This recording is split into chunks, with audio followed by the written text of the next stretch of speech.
If you're using low-quality vinyl windows, there's something you can do to help save time and money over the long run.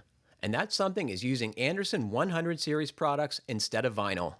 100 series products are available at a similar price to vinyl, but made with Fibrex material that's twice as strong and holds up in high heat, even in dark colors.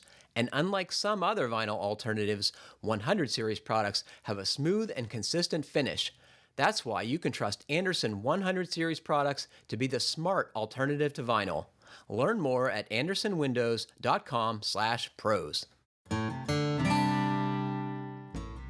I stole this question from the GBA Q&A page because, frankly, I found it so interesting. So if you all are interested in building science questions, I would highly recommend browsing the GBA Q&A page. Fantastic information there. All the folks who contribute regularly are very smart, and you're going to get more sound advice than you would any other place to your building science questions, podcast included.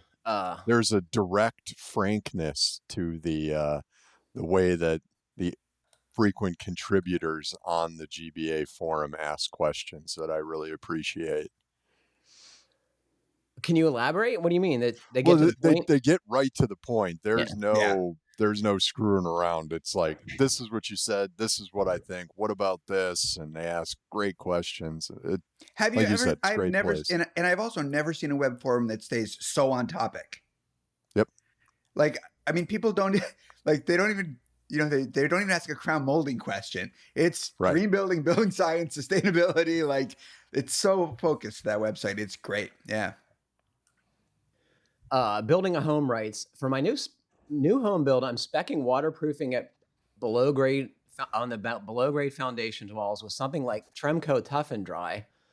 It's based on reading as much as I could find about this topic, including the following, and there's a Green Building Advisor link, which I will put on our podcast page. Based on my understanding from those and other sources, waterproofing, rather than merely damp proofing with asphaltic goo, is important in order to span the inevitable cracks and resist hydrostatic pressure. However, the builder says that waterproofing the exterior wall will drive water from the curing concrete to the interior for up to a year, and therefore, asphaltic goo is a wiser choice. I've seen this idea expressed elsewhere. For example, the quote solutions guide available as a PDF from the Formadrain webpage. Formadrain, if you all aren't familiar, is a kind of footing formwork that is also a pipe, and it eliminates you to put stone and perforated pipe around footings for drainage. It says spray on and peel and stick methods can drive hundreds of gallons of water from concrete as it's curing to the inside of your basement where you don't want it. This curing/evaporation process can last up to 3 years. While I think I understand and can explain to the builder the advantages of waterproofing, what do I tell him about why those advantages outweigh the driving water inside argument? Thanks in advance. Okay, Ian, so what do you think about foundation waterproofing preventing drying to the inside? Is that a problem? I didn't view it as a problem when I built my house. I went the extra mile and did something very similar to what this writer is pushing for. I used a membrane that had its own separate contact cement-like adhesive that I rolled onto the concrete after it had reached the curing time that the product recommended. A lot of times I'm not a follow the manufacturer specs to the T kind of guy, but this was one spot where I did building my house. So gave it the time to cure, on the inside, had lots of fans going, dehumidifiers, things like that to help dry it out as fast as possible.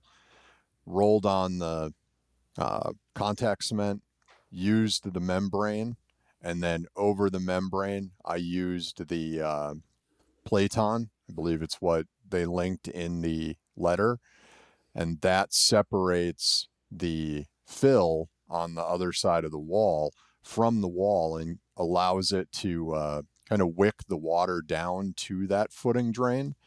And I'm really happy with the system that I put together. last year in June, we had 20 some inches of rain in a month. I had zero water in my basement where our 2 bedrooms are. My sump pump never ran.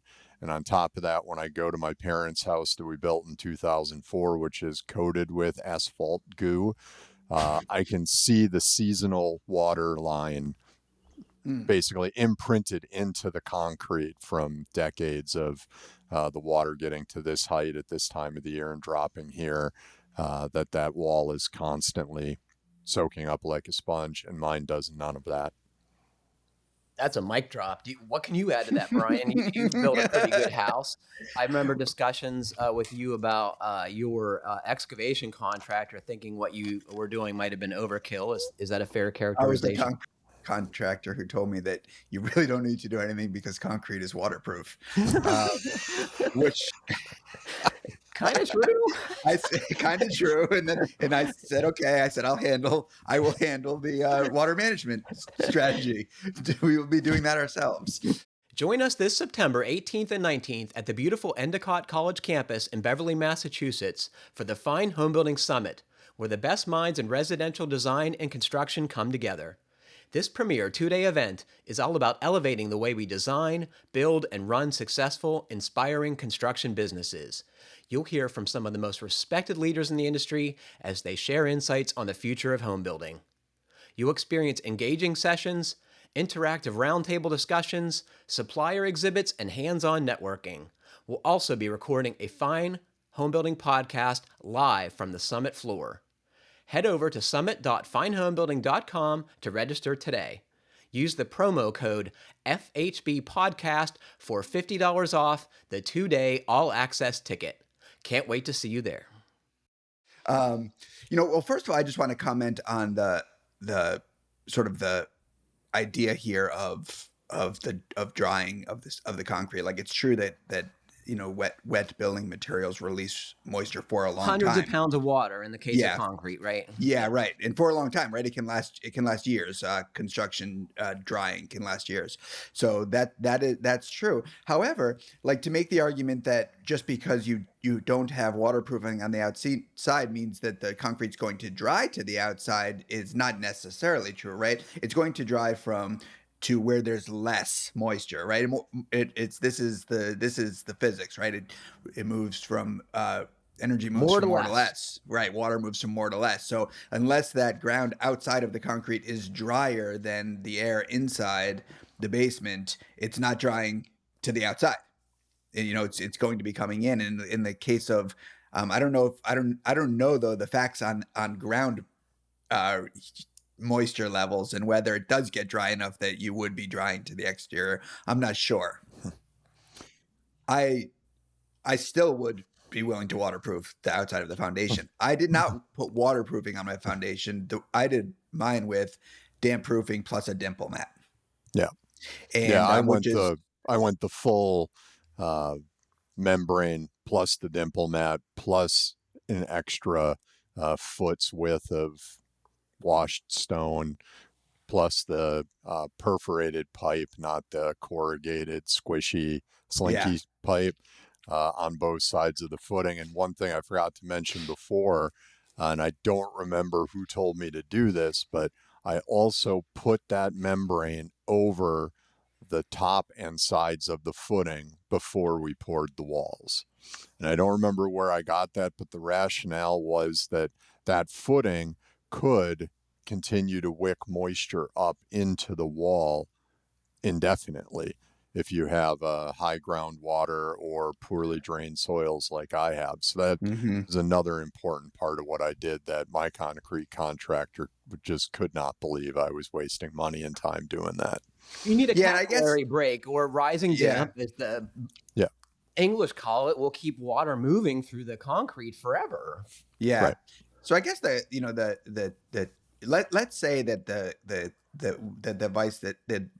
the advice that this listener is getting is true, that okay, so now you're going to get all this drying moisture into the house. Let's just say that's true. I still think I would run a dehumidifier and do everything to keep that basement dry long term. Yep.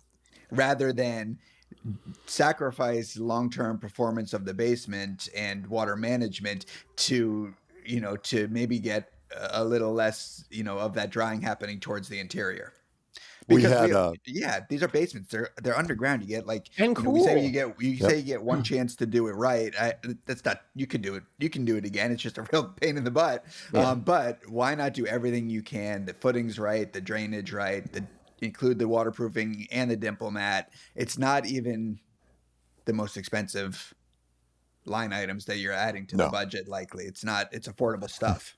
right. Yeah.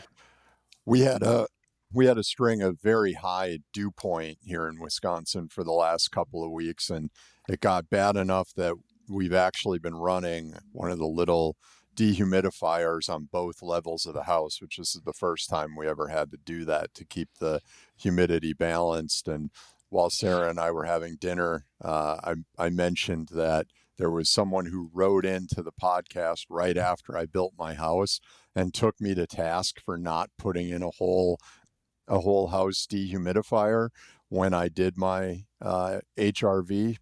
And now I'm like, yep, I probably should have done that. Hey, Ian, I'm sure you don't have the numbers on off the top of your head, but I would describe what you did with your foundation waterproofing as top shelf. I would love to know how much additional money it costs compared to what doing the minimum, the asphaltic goo, because I think that would be very illustrative for folks to know what their additional expense. And all this stuff costs money, and if you're trying to make a living building houses, no one can see it, and it's hard. It's a hard sell. So I outlined it in one of the blog pieces that I did for the FHB house project. So you can find it in my cost article, but off the top of my head, it was like less than $3,000 in material, and it did probably cost me about 2 weeks of at some times unpleasant work with that contact cement. That the contact cement stuff was some of the nastiest product I have ever worked with, which it was very upfront on the bucket that this will be awful and you should have a respirator and you should take breaks and you should listen to the directions. Even when I bought it at the concrete specialty place, the guy there was like, we don't have a lot of people that buy this stuff. I hope you all will write in with your thoughts on foundation waterproofing, because it is one of those topics that is forever discussed in fine home building circles. And one of the takeaways is nobody wants to spend money doing it. Everyone thinks it's a waste of time. But then people complain when they have water in their basement or humidity problems. And it seems to me that a lot of that could be prevented with the right treatment at the start. Yeah, and we really do not have humidity problems in our basement. We run the 2 mini split air conditioners in the summertime. We run our small dehumidifier that's piped in our mechanical room, and we don't have any issues. The peace of mind that affords, easily seems worth $3,000 to me. And people have, questioned what I like to spend money on in the past, but that seems like a no-brainer. Yeah. And as to Brian's point, it's so hard to fix later.